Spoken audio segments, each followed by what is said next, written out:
ಬೇಕಾದಂಥ ಒಳ್ಳೆಯ ಜನರಿದ್ದಾರೆ. ಆದ್ದರಿಂದ ಆ ಪಟ್ಟ ಅಧಿಕಾರವನ್ನು ಇವತ್ತು ಅವರು ಹೇಳಿದರು ಮಾತಿನಲ್ಲಿ. ಈ ಪತ್ರಿಕೆ ಹಿಡ್ಕೊಂಡು ಹೋಗ್ತೀನಿ ದೇಣಿಗೆ ಬಂದಿರ್ತಾರ ಅಂತ ತಿಳ್ಕೊಂಡ್ರೆ ಕರ್ದು ಕೂಡಿನೂ ಅದೋ ಒಂದು ಇದು ಆಗಿರ್ತದೆ. 70 ರೂಪಾಯಿ ಬರ್ತಾರೆ ಜನ ಕೂಡಲು ಅಂದ ಕೂಡಲೇ ದೇಣಿಗೆ ಮಾಡಿ ಇರ್ತೈತಿ, ಅದಕ್ಕೆ ಹಿಂಗೆ ಕೂಡಿಸ್ತಾರ ಅಂತ ತಿಳ್ಕೊಂಡಿರ್ತಾರ. ಅದು ತಪ್ಪು ಕಲ್ಪನೆ ಅವ್ರು ಹೇಳಿದ್ರು, ತಪ್ಪನೆ ಏನೋ ನಮ್ಗೆ ಸಾಧ್ಯ ಆಗಬೇಕಾದ್ರೆ ಕೊಡಕ್ಕೆ ಬರ್ತೈತಿ.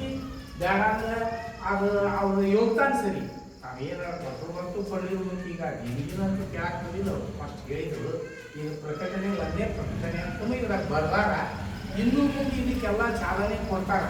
ಇನ್ನು ಈ ಪತ್ರಿಕೆ ಬರಬೇಕು, ಎಲ್ಲ ಇವು ಕಾರ್ಯಕ್ರಮದ ಎಲ್ಲ ಟೈಮ್ ಟೇಬಲ್ ಎಲ್ಲ ಹಾಕಿ ಪತ್ರಿಕೆ ಬರಬೇಕು, ಕಾರ್ಡ್ ಬರಬೇಕು, ಬ್ಯಾನರ್ ಮಾಡಿಸ್ಬೇಕು, ಎಲ್ಲ ದೊಡ್ಡ ಕೆಲಸ ಐತಿ ಇದು. ಪಟ್ಟ ಅಧಿಕಾರ ಅಂದ್ರೆ ಸಣ್ಣ ಕೆಲಸನೂ ಅಲ್ಲ, ಇದು ಸಣ್ಣ ಖರ್ಚಿಂದು ಅಲ್ಲ. ಸಾಧಾರಣ ಒಂದು 8-9 ದಿನ ಆದರೂ ಇದು ನಡಿಬೋದು.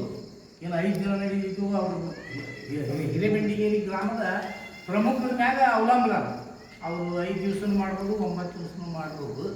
ಅದಕ್ಕೆ ನಾವೆಲ್ಲ ಜನರು ಇವತ್ತು ದೇಣಿಗೆಗೆ ಮುಖ್ಯ ಅಲ್ಲ, ನಾವೆಲ್ಲರೂ ಹೋಗಿ ಅದಕ್ಕೆ ಪ್ರೋತ್ಸಾಹ ಕೊಟ್ಟು ಗ್ರಾಮದ ವತಿಯಿಂದ ನಾವೆಲ್ಲರೂ ಅದು ಯಾವತ್ತಿರ್ತೈತಿ ಅವತ್ತು ನಮ್ಗೆ ಬೇಕಂದ ಎಲ್ಲ ಜನರು ಓದೋನವ್ರನ್ನ ಇವತ್ತು ಮಕ್ಕಳನ್ನ ಹಿಡ್ಕೊಂಡು ಹೆಣ್ಮಕ್ಳನ್ನ ಹಿಡ್ಕೊಂಡು ಎಲ್ಲ ಸ್ತ್ರೀಯರನ್ನ ಪುರುಷರನ್ನ ಎಲ್ಲರನ್ನೂ ಕರ್ಕೊಂಡು ಯುವಕರಾದ್ರು ಎಲ್ಲರೂ ಹೋಗಿ ಅವರಿಗೆ ಆ ಪಟ್ಟಾಧಿಕಾರವನ್ನು ನೋಡಿದ್ದಲ್ದ ಅವರಿಗೆಲ್ಲ ಪ್ರೋತ್ಸಾಹ ಕೊಟ್ಟು ನಾವೆಲ್ಲ ಅವರ ಭಾಗಿಗಳಾಗಿ ಅವ್ರು ಮಾಡ್ತಕ್ಕಂಥ ಕಾರ್ಯಕ್ರಮಗಳನ್ನು ಎಲ್ಲನೂ ನೋಡಿ ಎಲ್ಲರಿಗೆ ಮುಂದಿನ ದಿನಮಾನಗಳಲ್ಲಿ ಅವರು ಪಟ್ಟಾಧಿಕಾರವನ್ನು ಏನು ಅನ್ನುವಂಥದ್ದನ್ನು ತಿಳ್ಕೊಂಡು ಮುಂದಿನ ಪೀಳಿಗೆಗೆ ಅವರು ತಿಳಿಸ್ಕೊತ ಹೋಗುವಂಥ ಒಂದು ಶಕ್ತಿಯನ್ನು ನಾವೆಲ್ಲ ಮಾಡುವಂಥ ಕೆಲಸಗಳನ್ನು ನೋಡಿ ವೀಕ್ಷಣೆ ಮಾಡಿ ನಾವೆಲ್ಲ ತಿಳ್ಕೊಳ್ಳಿ ಅಂತ ಹೇಳಿ ಅವರು ಹೇಳಿದ್ದಾರೆ.